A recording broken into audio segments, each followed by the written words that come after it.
Hello guys, welcome to my new mini vlog. આજના વ્લોગમાં આજે આપણે જોવા ગયા હતા સામયુ, જે ત્રિમંદિર આગળ ભરાયું હતું ત્યાં આગળ. ફટાફટ તૈયાર થયા, એના માટે સ્વેટર પહેર્યું વિચારીને કે બહુ ઠંડી હશે, પણ એઝ યુઝ્યુઅલ આપણે આગળ જોઈશું કેટલી ઠંડી હોય છે ત્યાં આગળ. સંકુલની બાજુમાં સ્વામિનારાયણનું સામયુ ભરાયું છે, તો આપણે ત્યાં જઈ રહ્યા છે. ટાઈમ થઈ ગયો 6:48, પોણા 7 વાગે આપણે નીકળીએ છીએ.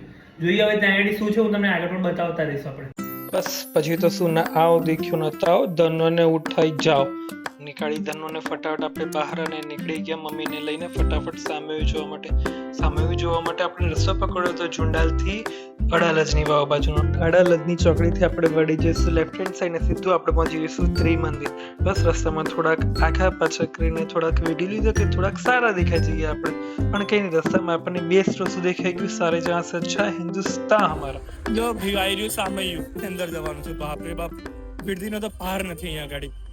અમે લોકો પહોંચી ગયા ફાઇનલી, પણ ભીડ બહુ બધી છે, પાર્કિંગ તો માણ પણ મળી છે. કોણ કે છે હવે ખબર નહીં. આ એક્ચ્યુઅલીમાં મંદિરનો મેઇન ગેટ હતો, જ્યાંથી આપણે એન્ટ્રી થવાની હતી, પણ આપણે પાછળના ગેટથી અંદર આવ્યા. અહીંયા આગળ ભગવાન વેદ વ્યાસજીનું મંદિર પણ બનાવવામાં આવ્યું હતું. સારું એવું હતું, અંદર જવાય એવું પણ હતું, પણ ભીડ બહુ હતી ત્યાં આગળ. અહીંયા આગળ ગૌશાળા પણ બનાવવામાં આવી હતી, જ્યાં ગૌ પોતાનું ચારો ખાઈ રહ્યા હતા. અહીંયા ભગવાનજીના દર્શન કર્યા આપણે, અને પછી અંદર ગયા આપણે બાળનગરીમાં. ત્યાં આગળ અલગ અલગ જાતના બધા પ્રાણી પક્ષીઓના સ્ટેચ્યુ મૂકવામાં આવ્યા હતા. લાઇટિંગ સારું એવું કર્યું હતું, એટલે દેખવાની રાતના અંધારમાં વધારે મજા આવતી હતી. બસ પછી આ દેખતા દેખતા આપણે પહોંચી ગયા આગળ.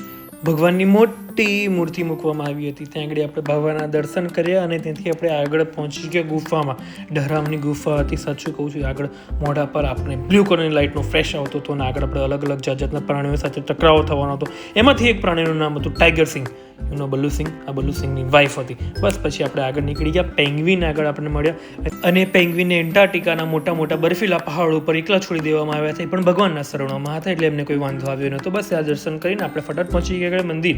ત્યાં અલગ અલગ જાતના મંદિર પણ એક બનાવવામાં સ્થાન આવ્યું હતું, જ્યાં અલગ અલગ મંદિરમાં અલગ અલગ ભગવાન બિરાજ્યા હતા. એમાંથી અલગ અલગ ભગવાનોના તમે દર્શન કરી શકો છો. બોલો, હાથ જોડીને બધા ભગવાનોનું શત નમન કરી લો તમે એક જ સાથે, કારણ કે બધા ભગવાનોનું નામ એક સંગાતે હું લઈ શકીશ નહીં.